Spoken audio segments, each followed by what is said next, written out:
కాంగ్రెస్ ఇంకా గట్టిగా జై కాంగ్రెస్.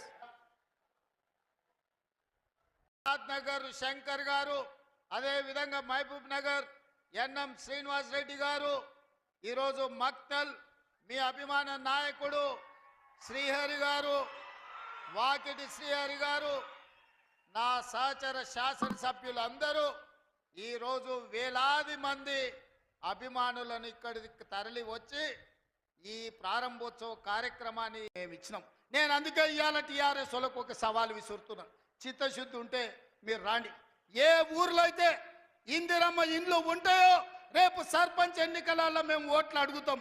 ఏ ఊర్లో మా ఇందిరమ్మ ఇండ్లు లేవో మేము ఎన్నికల్లో పోటీ చేయం. నువ్వు నీ డబుల్ బెడ్రూమ్ ఇండ్లు ఉన్న ఊర్లలోనే నువ్వు పోటీ చేయాలి. నీకు దమ్ముందా? ఆనాడు చంద్రశేఖరరావు గారు కరీంనగర్ జిల్లా ప్రజలు తరుముతే భుజాన జోలె వేసుకొని జోలె పట్టుకొని పాలమూరు జిల్లాకు వచ్చి ఈ ప్రాంతంలో ప్రజల్ని అడుక్కుంటే నా పాలమూరు సోదరులు మా సోదరి మనులు నీకు భిక్ష పెట్టినరు. నీ బొంతలో భిక్ష వేసి పార్లమెంటు సభ్యుని చేసి ఢిల్లీకి పంపిస్తే నువ్వు పార్లమెంటు సభ్యుడిగా పదవిని ఎలగబెట్టినావు. సోనియమ్మ తెలంగాణ రాష్ట్రం ఇస్తే నువ్వు తెచ్చినా అని గొప్పలు చెప్పుకున్నావు.